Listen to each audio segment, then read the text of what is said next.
उदित शर्मा जी, नई दिल्ली से। राधे राधे महाराज जी। महाराज जी, मेरा प्रश्न है कि मैंने आपके एकांतिक वार्तालाप में आपको कहते सुना है कि हर प्रतिकूल परिस्थिति को हमेशा सहना चाहिए, मगर गीता जी में भगवान श्री कृष्ण ने अर्जुन जी को अन्याय के खिलाफ लड़ने के लिए भी कहा है। तो मेरा प्रश्न है कि क्या हमें किस स्थिति में सहना चाहिए और किस स्थिति में विरोध? दो बात समझनी है। एक है विरक्त मार्ग और एक है गृहस्थ मार्ग। इस समय भगवान छात्र धर्म का उपदेश कर रहे हैं। अर्जुन क्षत्रिय कुल में प्रकट हुए, छात्र धर्म का कि जो अधर्माचरण करता है, तुम राजकुमार हो, तुम्हारा अधिकार है दंड देना, इसलिए उनको दंड दो। लेकिन अगर यही एक साधु की बात हो तो भगवान उसे देखो, अगर कोई भागवत पढ़ता हो एकादश स्कंद में तितुक्ष ब्राह्मण की कथा भगवान सुनाते हैं एकादश स्कंद में। उस समय कहते हैं, हे उद्धव, यदि कोई गर्दन पकड़कर दबा दे, बांध दे, पीड़ा दे, पिटाई करे, तो भी कुछ नहीं बोलना चाहिए, चुपचाप सह जाना चाहिए। बाहरी कोई सहयोग न लेकर अपनी विवेकमयी बुद्धि के द्वारा आत्मस्वरूप में सबको देखते हुए सह जाना चाहिए। तो उद्धव जी ने कहा सहना तो बहुत कठिन है। तब तितिक्षु ब्राह्मण की भगवान ने कथा सुनाई। जब हम विरक्त मार्ग का अनुसरण करेंगे, भगवत मार्ग का अनुसरण करेंगे, तो क्षमा उमा संत के यही बड़ाई, मंद करत जो कलय भलाई। वो बुरा कर रहा है, हम उसका भला कर रहे हैं, ये हमारा साधु मार्ग है। लेकिन उस समय अर्जुन जी छात्र धर्म से युक्त युद्ध भूमि के बीच में है, तो भगवान छात्र धर्म का उपदेश कर रहे हैं। और जब ज्ञान मार्ग का, भगवत मार्ग का उपदेश होता है, तो ये क्रूरा पापिनो न च सताम संभाष्य दृश्याश्चे सर्वान वस्तुतया निरीक्ष परम स्वाराध्य बुद्धिर्मम। जो घोर पापी हैं, दुष्ट हैं, नीच हैं, संभाषण योग्य भी नहीं, उनमें भी मेरे श्री राधा वल्लभ लाल विराजमान है, ऐसी दृष्टि रखो। घोर पापी में भी भगवत दृष्टि रखने की बात विरक्त मार्ग, भगवत मार्ग में, भक्त मार्ग में आई है। तो ये बात दोनों का मिलान नहीं हो सकता। दोनों का इसलिए मिलान नहीं हो सकता कि जहां इनको मारो वो उस समय छात्र धर्म का उपदेश है, और जहां ये सहो वहां भगवत मार्ग का उपदेश है। भगवान की ही वाणी से अलग अलग जो है, तो हमको समझना होगा इस समय किसके लिए क्या उपदेश हो रहा है, उसको दूसरी जगह से नहीं जोड़ सकते। अलग अलग प्रसंग हैं, उनका अलग अलग उद्देश्य है। हर जी, ग्रस्त जीवन में किन बातों का मतलब विरोध कर सकते हैं और किन बातों को सहना चाहिए?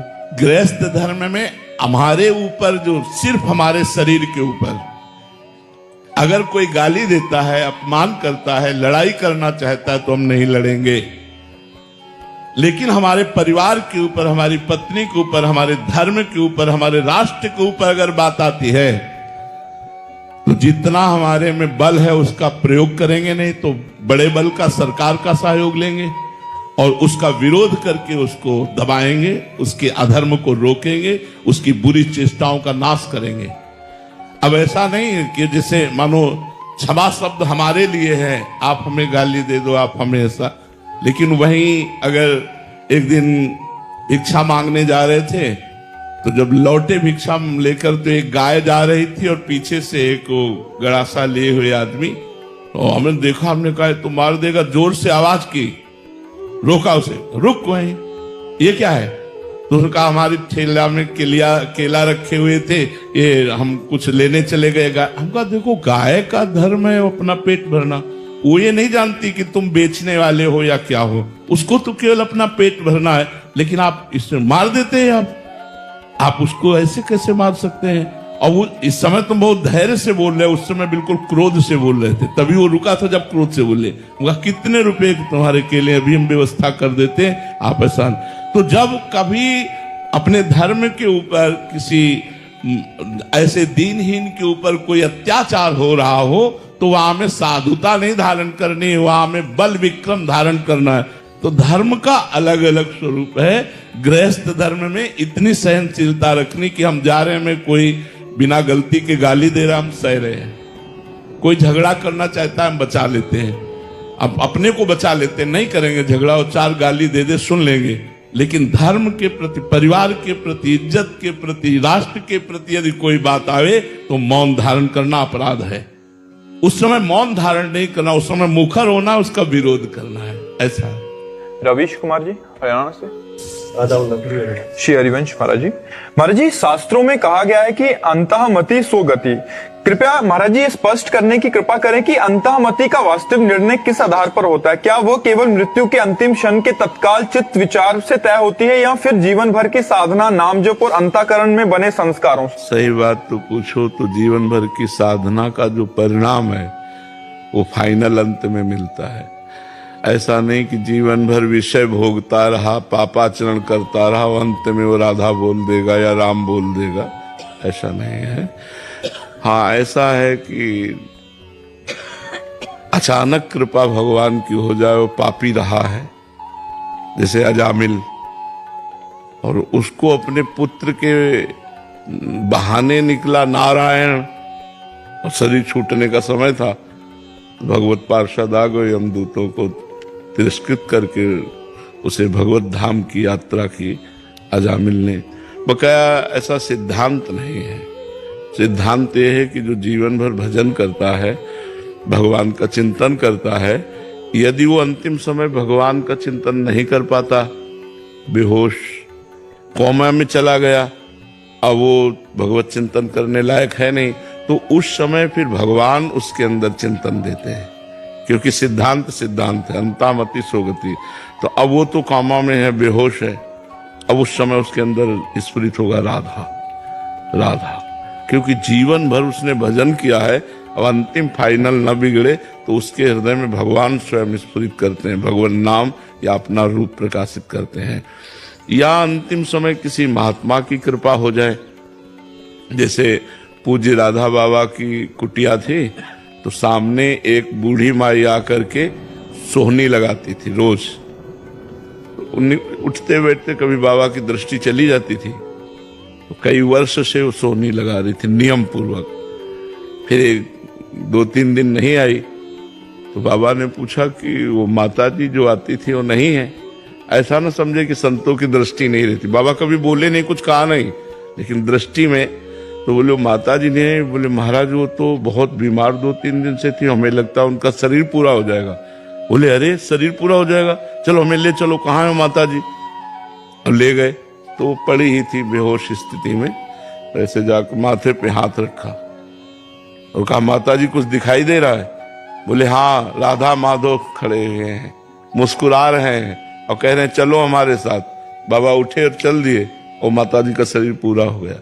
तो किसी सिद्ध पुरुष की अंतिम समय कृपा हो जाए, भगवान की कृपा हो जाए कि कोई भक्त सानिध्य मिल जाए और उसे नाम कीर्तन, मान लो बेहोश है लेकिन उसके वातावरण में नाम कीर्तन शुरू हो गया, जहां शरीर बेहोश पड़ा है, तो उसको भगवत गति प्राप्त हो जाएगी। या जीवन भर भजन किया है, अंतिम समय भगवत स्मरण हो जाए या भगवान अंतिम समय स्मरण करवा दे, गति उसकी वही होगी जो जीवन भर भगवान का आश्रय लिया है या किसी संत का आश्रय लिया है।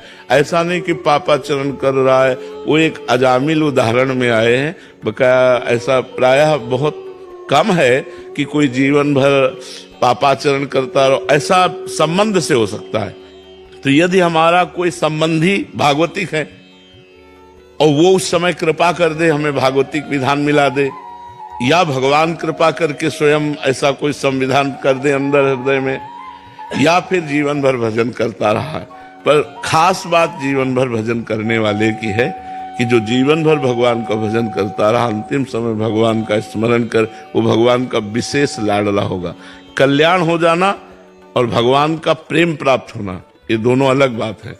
तो कल्याण तो 2-3 गतियों से हो जाता है, जैसे किसी बहाने से भगवान नाम स्मरण हो जाना, या बेहोश स्थिति में आसपास भगवान नाम कीर्तन होना, चरणामृत पवा देना, रज लगा देना, कोई दया करके ऐसा करुणा करके संत या कोई गृहस्थ भी ऐसा कर सकता है। मान लो कोई प्राणी मर रहा है, हम उसके मुख में चरणामृत डाल दिया, रज डाल दिया, रज लगा दिया, राधा सुना दिया, अब उसका कल्याण हो जाएगा। या अंतिम समय भगवान की कृपा से कोई संत भगवान कृपा कर दे, ये भगवान वैसे प्रेम और विशेष कृपा उसी पर करते जो जीवन भर भजन करता रहा, वो भगवान की फिर दिव्य लीला में सम्मिलित हो जाएगा। कल्याण होना एक अलग बात है, कल्याण तो इतने में भी हो जाएगा कि इन घटनाओं से। लेकिन अंतिम समय प्रायः जो जीवन भर भजन नहीं करते उनको ऐसा मांगलिक संयोग नहीं मिलता, ऐसा मंगलमय संयोग नहीं मिलता। पर कृपालु भगवान कब किस पर कृपा कर दे ये भी नहीं कहा जा सकता। भगवान कृपालु हैं, कब किस पर कृपा कर दे, को जीवन भर पापाचरण करता रहा और अंत में संत समागम हो जाए, अंत में भगवान का स्मरण आ जाए, घबरा कर भगवान को पुकार पड़े अंत में, तो बात बन जाएगी। तो फाइनल में तो जैसी मति होती वैसी ही गति होती है। अब मति भगवान की प्रेरणा, संत प्रेरणा, भक्त प्रेरणा, संयोग इनके द्वारा बनती है या पूरे जीवन भर भजन करता रहा उनके द्वारा बनती है, इसका निर्णय भगवान ही कर सकते हैं। सोनू जी लुधियाना से। राधा वल्लभ श्री हरिवंश महाराज जी। गुरुदेव भगवान, गुरु कृपा से मिले भजन को करते हुए अगर हम सत्गुण, रजोगुण और तमोगुण को पार करने की चरम सीमा पर हैं, उसके क्या लक्षण हैं? हमारा मंत्र नहीं रुकेगा, चाहे तमोगुण आवे चाहे रजोगुण आवे, तो पता चलता है कि अब तमोगुण आ गया, अब रजोगुण आ गया, और सतोगुण है जो भजन करते हैं अच्छे से। पर उसका सबसे पहला लक्षण है कि हमारा एकतार भजन में, जिससे तमोगुण आया तो द्वेष का चिंतन होने लगेगा, क्रोध की वृत्तियां, हिंसा की वृत्तियां, मतलब गलत वृत्तियां। रजोगुण आया तो काम की वृत्तियां, ये सब भोगों की वृत्तियां आने लगेंगी। तो अब वो भोगों की वृत्तियों में भजन उसका नहीं रुक रहा, वृत्ति चल रही, वृत्ति तो चल रही, पर राधा राधा राधा राधा, तो वो वृत्ति डिलीट होती जा रही, वो संस्कार नहीं डाल पा रहे। तो अब रजोगुण पर आप धीरे धीरे विजय प्राप्त कर रहे हैं, क्योंकि रजोगुण भोग प्रवृत्तियां आ रही हैं और आपका भजन नहीं रुक रहा है। ऐसे तमोगुण की वृत्तियां आ रही पर आपका भजन नहीं रुक रहा है, सतोगुण की वृत्तियां आ रही पर आपका भजन नहीं रुक रहा। एक तार भजन चल रहा है और गुण के प्रभाव से प्रभावित होकर कोई क्रिया नहीं कर रहे आप। जैसे जब तमोगुण होगा ना तो जरा सी बात में गुस्सा आ जाएगा, आपको नहीं आना है, क्योंकि पता है इस समय हमारे अंदर तमोगुण है, राधा राधा, और बहुत बनावटी ही सही, लेकिन हम बहुत मुस्कुराकर मृदु भाषण करें। रजोगुण भोग प्रवृत्तियां बढ़ रही, स्त्री आकर्षण, धन आकर्षण, पुरुष आकर्षण, दुनिया का आकर्षण हमको व्यक्त नहीं करना, राधा राधा राधा, और दूरी बना के रखना, तो हम रजोगुण पर विजय प्राप्त कर लिए। दया, करुणा, मिलना जुलना, ये सब सतोगुण की वृत्तियों में आती है। उसको भी अंदर से निर्ममो निरहंकारा सम दुखा सुखा समी, जो निर्मम होता है वो सतोगुण पर भी विजय प्राप्त कर लेता है। कोई किसी से ममता नहीं, सब पर हमारी भावना है कि सबको सुख मिले, लेकिन ममता शरीर से किसी के नहीं, तो सतोगुण पर भी विजय प्राप्त कर लेता है। और भगवान का भजन छूटा तो गुण ने प्रभावित कर दिया और आप वैसी फिर क्रिया कर लेंगे। और भजन नहीं छूटा तो गुण तुम्हें प्रभावित नहीं कर पाएंगे, अपनी क्रियाओं में नहीं ले जा पाएंगे, अपना संस्कार नहीं बना पाएंगे। तभी तो कभी अच्छा भजन होता है, कभी भोगों की प्रवृत्ति होती है, कभी नाना प्रकार के राग द्वेष का चिंतन, क्रोध, हिंसा, आलस्य, तमोगुण, प्रमाद, आज नहीं करते भजन ऐसा। तो ये सब गुणों का प्रभाव प्रभावित कर रहा है, और एक तार हमारा भजन चल रहा है और ये गुण आते जाते रहते हैं, फिर धीरे धीरे शांत हो जाते हैं। फिर गुणों का प्रभाव अंतःकरण पर नहीं पड़ता, वो बिल्कुल भगवत स्वरूप में स्थित रहता है, पर अभ्यास के द्वारा ऐसा। और खान पान, अगर हमारा खान पान रजोगुणी है तो भजन एक तार नहीं चल पाएगा, तमोगुणी है तो नहीं एक तार चल पाएगा, सतोगुण वाला हमारे भजन में सहयोग करेगा। यदि सतोगुणी भोजन है तो हमारे भजन में सहयोग करेगा, लेकिन सतोगुण भी फंसाने वाला ही है माया में। मुक्त करने के लिए तीनों गुणों से ऊपर उठना पड़ता है। तो खूब नाम जब प्रधान पहचान, भगवत चिंतन न छूटने पावे। भगवत चिंतन छूटना तो मतलब फिर गुणों का प्रभाव हो जाएगा। यही डरे ही डरप हरिवंश हित, जिनो भ्रवई गुण सलिल पर, जी नामन मंगल लोक तिहूं, सुहरिपद भज न विलंब कर। देर मत करो, जिनका नाम तीनों लोकों का मंगल करने वाला है उनका भजन करो, उनके चरणों का आश्रय लेकर। भजन छूटा तो गुण प्रवाह, जो गुण सलिल है, सलिल माने पानी, प्रवाह जो है वो आपको गिरा देगा। गुण का एक प्रवाह आता है, वो जैसे प्रवाह में काट करके तैरना बड़ा कठिन होता है, तो ऐसे गुणों के प्रवाह को काटने के लिए केवल नाम, भगवान का नाम, भगवान का आश्रय, वही गुण प्रवाह से पार कर पाएगा। तो भगवत भजन हमारा चल रहा है, तीनों गुणों का अपना प्रभाव आता जाता रहता, कोई फर्क नहीं पड़ता, धीरे धीरे आप विजय प्राप्त कर लेंगे। प्रधान दृष्टि भजन पे रखनी है, और जैसे हमारा भजन बने, वो खान पान, वो दृश्य, जैसे रजोगुण आया और मोबाइल में आप गलत बातें देखने लगे तो अब आप नष्ट हो जाओगे, गुण आपको नष्ट कर देगा। तमोगुण आया, आप वैसी प्रमाद स्थिति, निद्रा, आलस्य, लड़ाई झगड़ा, तो आपका भजन छूट जाएगा, चिंतन बिगड़ जाएगा।